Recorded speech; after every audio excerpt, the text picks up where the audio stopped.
subscribe to my channel. What's up guys? For today's video ay gagawa tayo ng Bicol Express. So kailangan natin ng purong gata, bawang, sibuyas, karne ng baboy, sili, at saka alamang.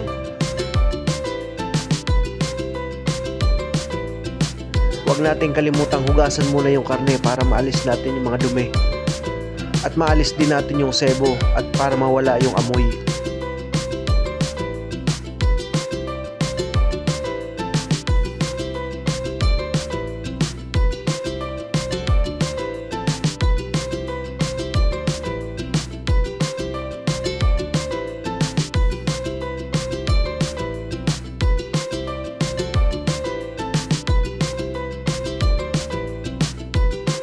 Magpainit tayo ng kawali.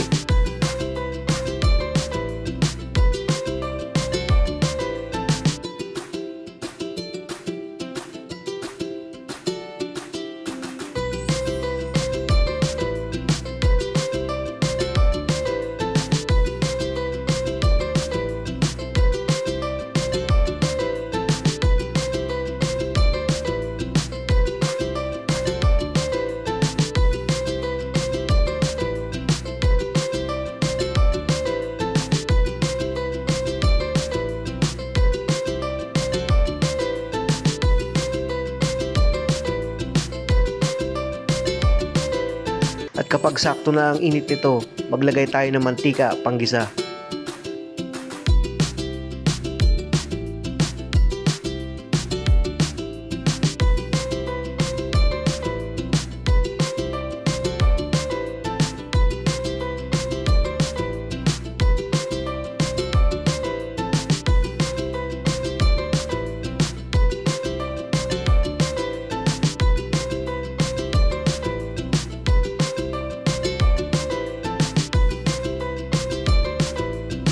Pag mainit na, pwede na tayong mag-isa.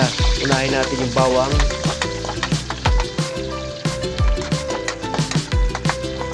At isunod natin yung sibuyas.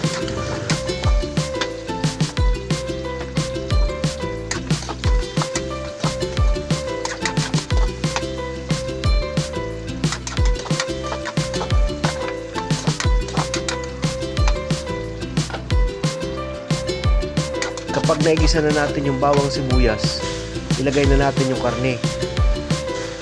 Lutuin natin ito na maayos. Palabasin natin yung katas. At saka magmatika siya.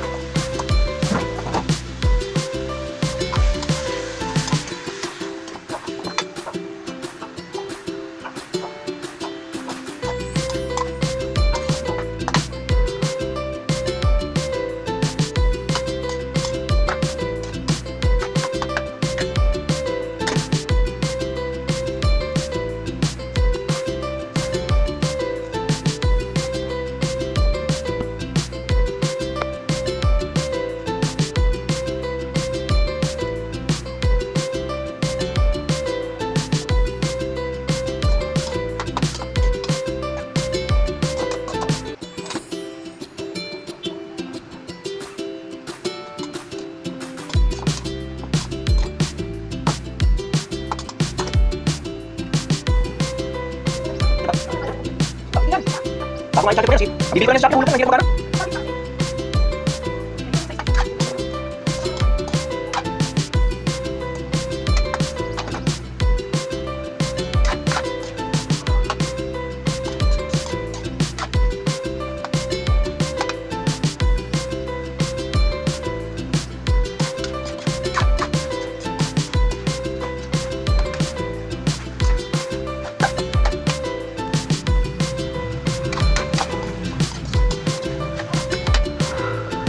Kapag nagmamantika na yung karne, pwede na nating ilagay yung alamang.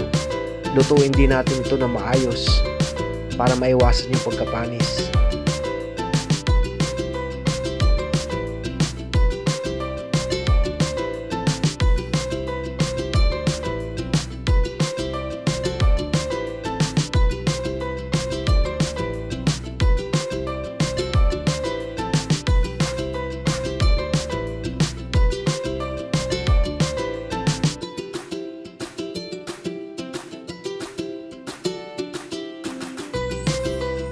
Kapag nagisa na yung karne at alamang, pwede na rin tayo dito maglagay ng pangalawang gata.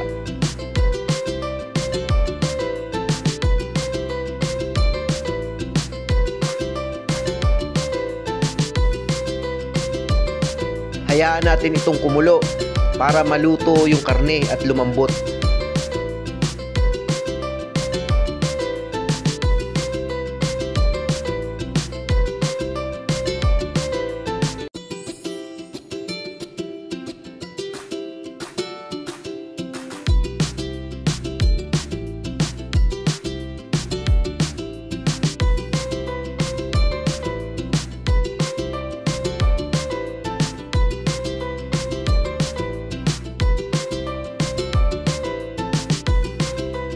Pag malambot na, sa parting ito, pwede na nating ilagay yung purong gata na kung saan ito yung ating pagmamantikain para lumabas yung tunay na sarap ng Bicol Express.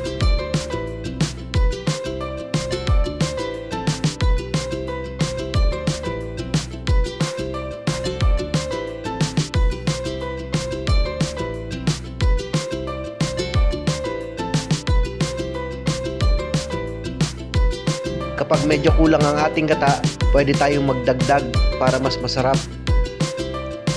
Mas masarap, mas maraming purong gata.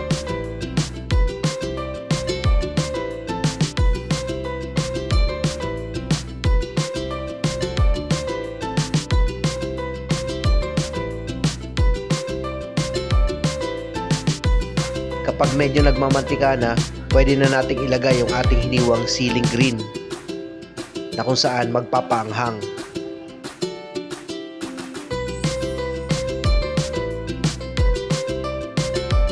Hayaan lang muna natin itong magmantika hanggang sa maging ganito ang kanyang itsura. Ayan, malapit na yan. Hayaan lang natin, lagyan lang natin ng alalay na apoy para hindi masunog yung ilalim.